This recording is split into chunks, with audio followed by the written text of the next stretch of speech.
Ce cours est dédié pour la leçon de l'âme de Karen Rutlein, de mémoire bénie. La question de Élie.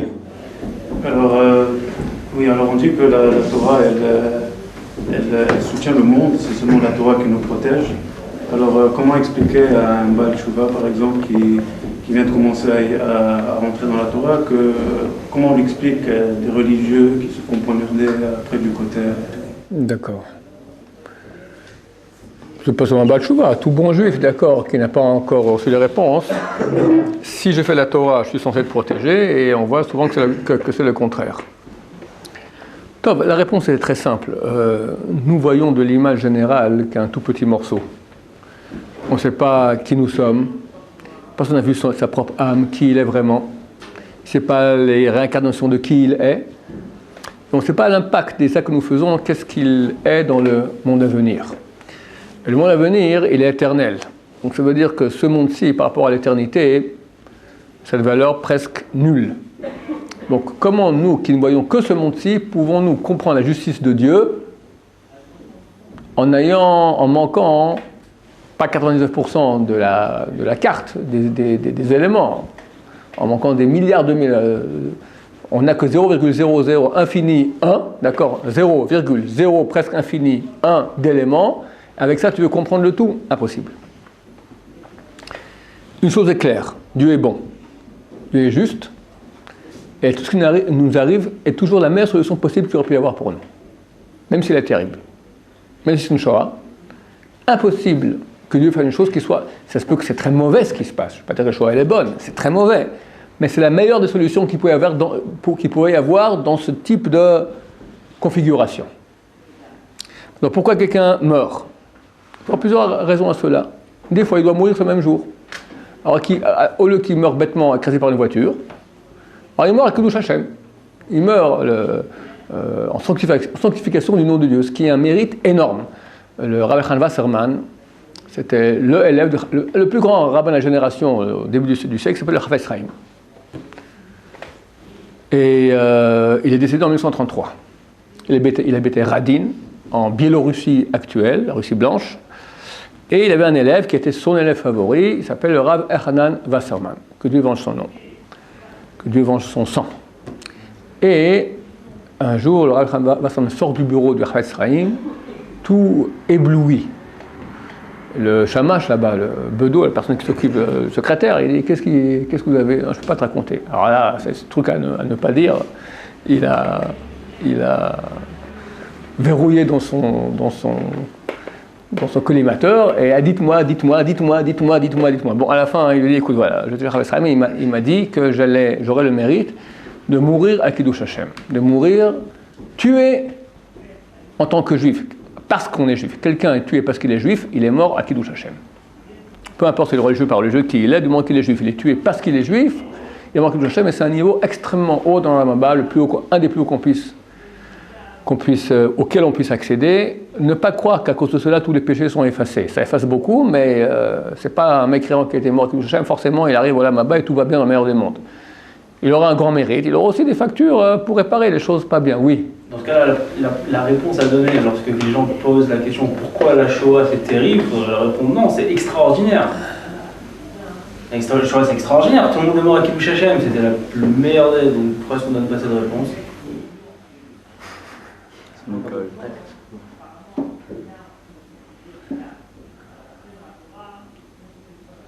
C'est certainement une très bonne réponse. Elle est juste. La question, elle est, pourquoi Hachem fait-il un chilou Hachem aussi grand, une profanation de son nom aussi grande, que les peuples vont voir que le peuple qui est censé être le peuple de Dieu, le fils aîné de Dieu, un tiers de son peuple est tué comme ça, comme pire que des moutons à l'abattoir. Et non seulement les peuples. C'est plus mourir à Kiddush Hashem, c'est mourir à Chilou Hashem. Il y a sûrement à Kiddush Hashem, c'est clair. Mais maintenant, Hashem, il a aussi son nom dans le monde. Tu comprends? C'est clair que le nom de Dieu, il a été extrêmement profané. Ne serait-ce que les millions de Juifs qui profitent de façon légitime ou non légitime de cette bonne excuse. Si Dieu existe, pourquoi il fait la Shoah? C'est la question. Première question, est-ce que Dieu existe? Réponse, oui. Alors pourquoi la Shoah? Deuxième question, ça vient tout de suite. Donc, si Dieu a supposé le pour et le contre, et pour venir, il a envoyé une Shoah, c'est clair qu'il a vu beaucoup de pour. Je ne sais pas si je rentre dans le sujet maintenant, c'est un sujet très important, il faut qu'on en parle une fois un peu plus. C'est très délicat parce que des réponses rationnelles, il y en a. Mais c'est un sujet tellement, qui touche tellement de gens, auxquels les descendants de ceux qui sont décédés dans la Shoah ou même qui ont survécu à la Shoah sont tellement... J'ai eu dans mes séminaires 3 fois des gens qui ont vécu les camps. C'est pas facile. On pouvait pas plus que Dieu existe. C'était comme sur des roulettes. Ils ont aimé, ils ont beaucoup apprécié. Un a dit, moi je continue à manger mes cuisses de grenouilles. C'est un type qui chaque nuit, sa femme a témoigné, chaque nuit il se lève, il se réveille, il se met à hurler. Chaque nuit, depuis 60 ans, il se met à hurler. Il a beaucoup apprécié, mais bon, c'est pas dans ses capacités aujourd'hui affectives de pouvoir faire tchouva, c'est trop fort. Mais il a aimé, il a apprécié. J'en ai eu d'autres aussi. Leurs enfants et petits-enfants, c'est bien plus dur, c'est terrible. C'est connu, les générations post-Shoah sont plus dures que ceux qui ont vécu la Shoah. Donc, vu que ça réveille tellement l'affectivité, d'accord, le côté affectif, les gens sont très sensibles, et comme m'a dit une fois un descendant de Ashkenaz, de gens qui ont un type religieux, il m'a dit on ne peut pas parler de ça. C'est malpropre déjà de vouloir parler de la Shoah. On ne parle pas. C'est trop, ça nous touche trop. C'est un sujet, on ne parle pas. Et j'entends. Il faut considérer qu'il y a des sensibilités. Alors on pourrait en parler, mais le fait d'en parler, c'est quelque part tu règles le problème. Et le problème n'est pas réglé. D'accord? On ne peut pas dire le problème de la Shoah, il est réglé. C'est trop dur encore effectivement à supporter. Donc on ferme la parenthèse et on revient à notre question. Donc première chose, alors Echal Wasserman, qu'est-ce qui passe avec lui pour finir? Lui, il est parti en Amérique juste avant le début de la guerre. Et pour prendre de l'argent pour sa yeshiva, il avait une yeshiva à... j'ai oublié le nom, pas Braverman, bon, peu importe. Et tout le monde sentait que ça allait sauter en Europe. On va dire, vous rentrez en Europe, il dit, écoutez, la balle avec mon nom, elle peut arriver aussi ici en Amérique. Si je dois rentrer, point barre. Ça serait intéressant il a écrit un livre, quelques petits livres super passionnants, avant la Shoah, sur la Shoah. Avant la Shoah. Il a écrit ça quelques années avant, mais ça a paru en été 38. Ça dans Complètement Marim? Complètement Marim, il y a le partie qui s'appelle Ekvitat de Meshicha. Passionnant. Là-bas, il écrit entre autres beaucoup de choses. Quand on va se rapprocher des goïms, Dieu a fait qu'il y ait une différence entre les goïms et les juifs. On veut se rapprocher, alors si nous on ne s'éloigne pas comme la Torah a demandé, alors eux nous éloigneront. Et en 1870 environ, à Nuremberg, des rabbins réformistes ont écrit un Shulchan Aruch qui autorisait d'après la Torah de se marier avec une non-juive.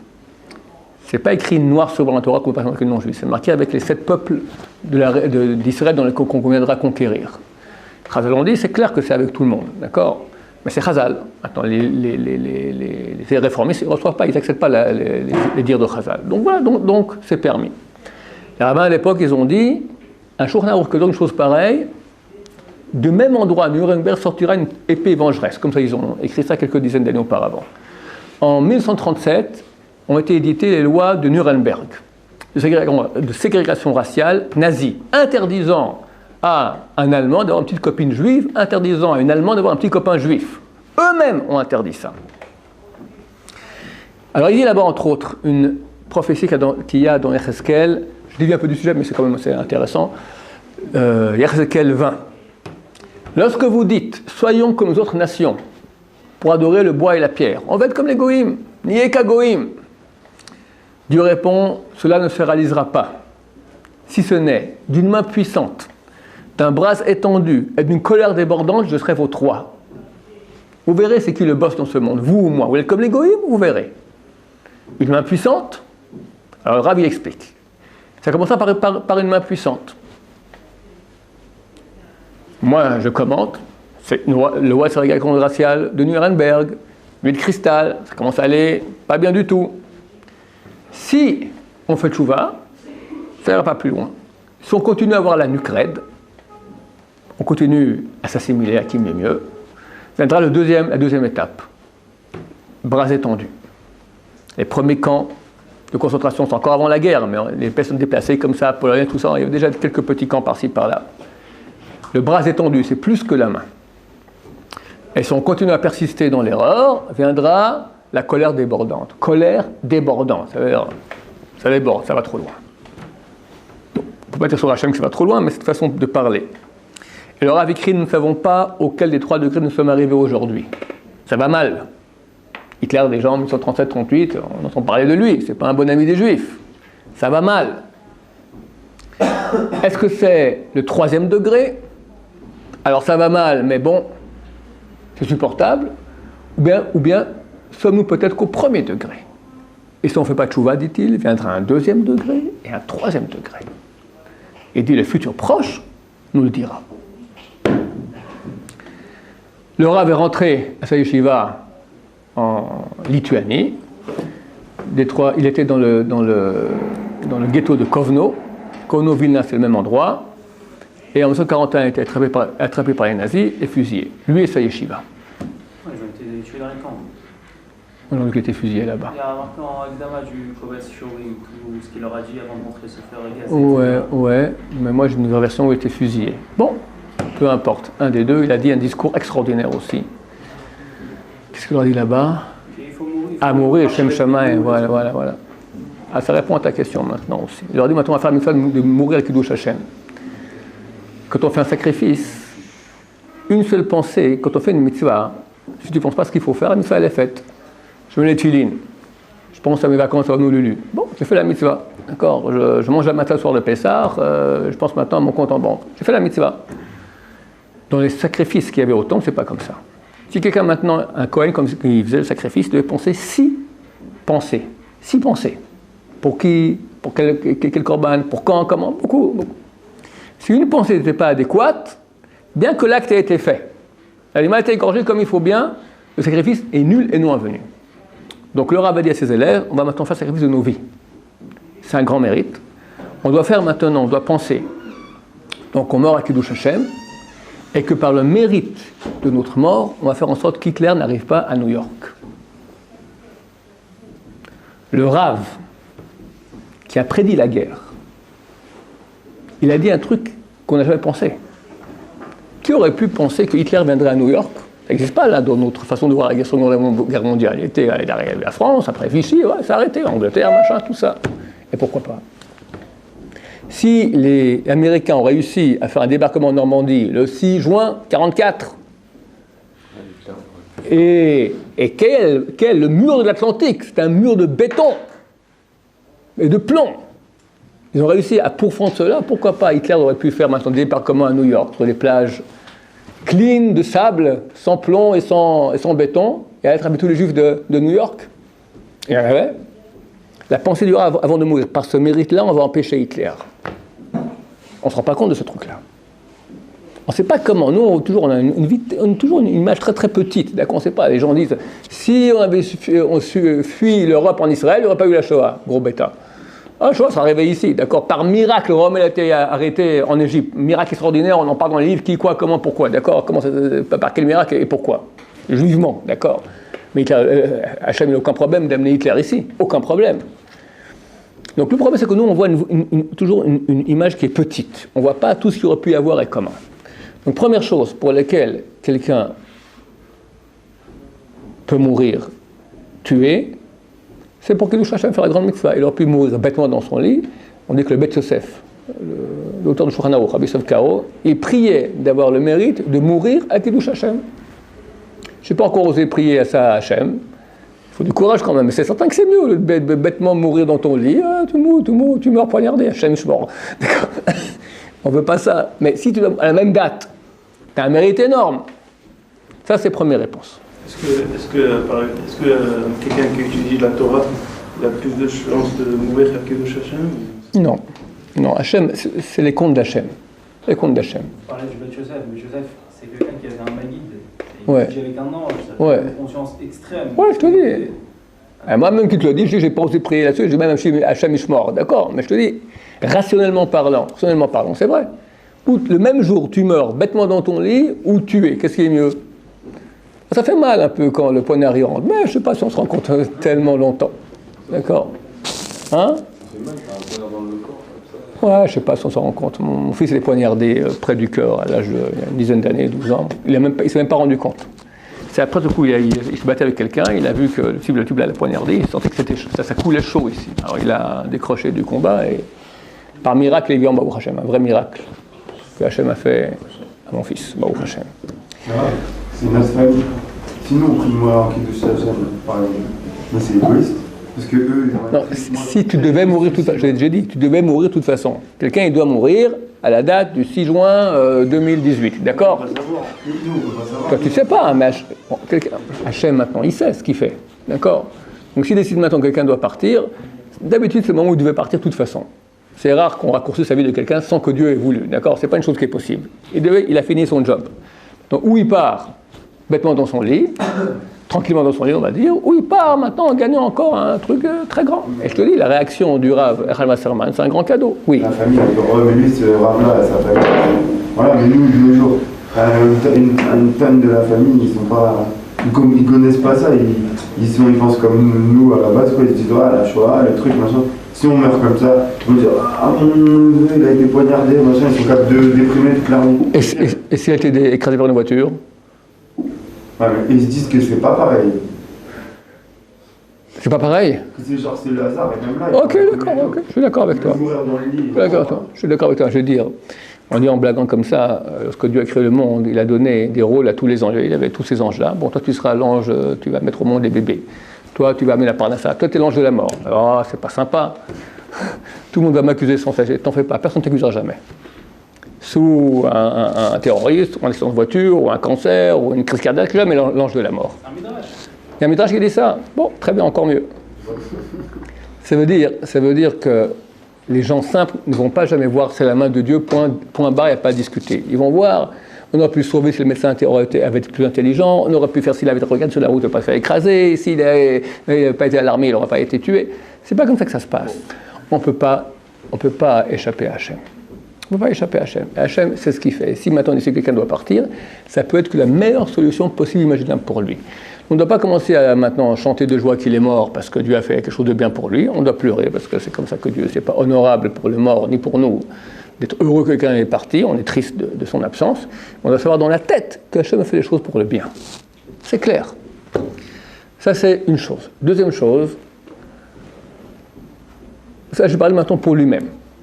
Maintenant, pour Am Israël. Nous sommes tous, Am Israël, nous sommes tous une même entité.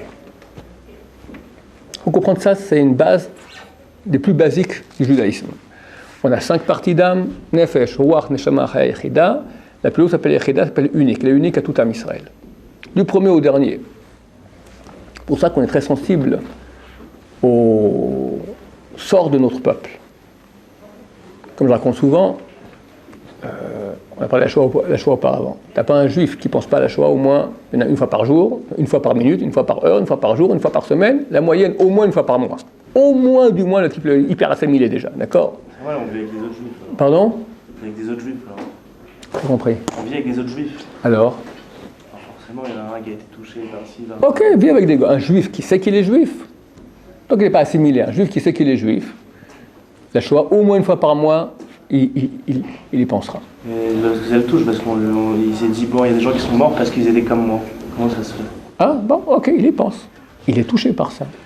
Je pense pas qu'il est touché en son fort intérieur. Il ne se passe pas à pleurer.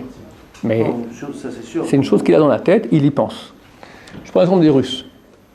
Combien de Russes sont-ils morts durant la Seconde Guerre mondiale? Plus, 20 millions, au moins 20 millions. Plus que 3 fois plus que nous. Tu me dis, ouais, ok, mais proportionnellement, c'est pas la même chose. Je suis d'accord. Et aussi, c'est différent, parce que Hitler, il a un programme c'est pas en guerre qu'il a tué des gens. Il est parti dans les camps, gazer des innocents, des femmes, des enfants, de façon préméditée, un vrai génocide. Ok, je suis d'accord, c'est pas comme la Shoah. Mais quand même, On va avoir un Russe aujourd'hui, au moins un Russe, qui s'est fait un petit guili-guili dans le cœur, 20 millions de Russes morts il y a 70 ans. T'en as pas un seul. Mais ils en ont strictement, absolument rien à faire. 20 millions de Russes morts à 70 ans, j'en ai rien à faire. Rien. Prends ton copain français, Martin Dupont, comme je raconte souvent cette blague. Mais c'est pas parce qu'ils étaient russes qu'ils sont morts, c'est jamais.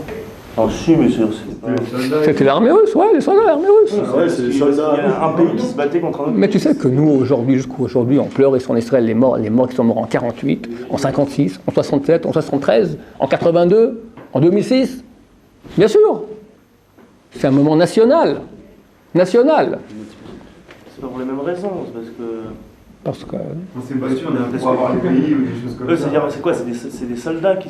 Je te parle des soldats morts en 48, 56, les dates que j'ai continuées, toutes les guerres d'Israël. Je parle des soldats. Qu'est-ce que c'est entre eux et les soldats russes? On va au moins un jour par année en Russie faire commémoration. Puis pas un truc politique, pas un truc juste. Je sais peut-être qu'ils font un petit truc comme le monument aux morts, d'accord, le 14-18. Ça va. Va voir ton copain maintenant français, Martin Dupont, d'accord? Tu le vois un peu déprimé. Qu'est-ce que tu as, Martin Dupont? Ça va pour aujourd'hui. Tu vois une larme. Qu'est-ce que tu as? Il me dit Verdun. 400 000 morts en un mois. J'aurais pas une larme?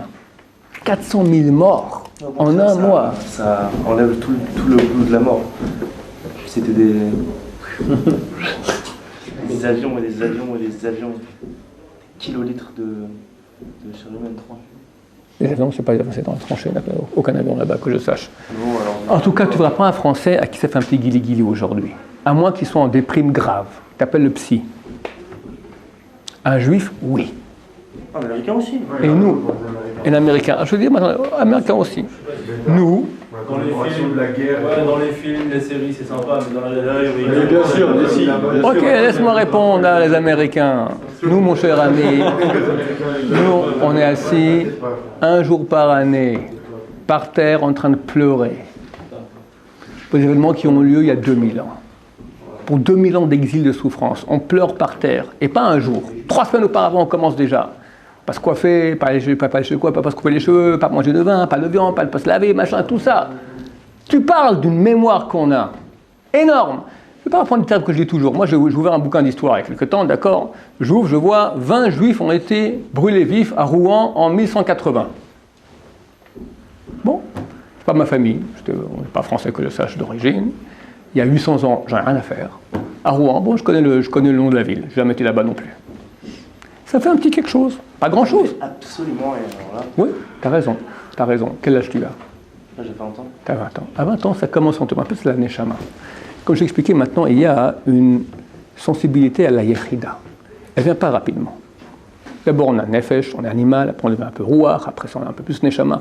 Plus une personne, elle grandit spirituellement, plus elle devient amoureuse du peuple d'Israël. J'espère que je vais garder mes larmes pour ma famille, pour...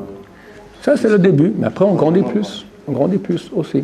Après, on devient Echida, on devient quelqu'un de Klal Israël. Et pour nous, Israël, c'est une seule entité. Tu vois, les grandes Torahs, ils ont une herpatiout, comment on dit herpatiout, c'est important, le sort de juifs dans le monde, ils sont très très très puissantes.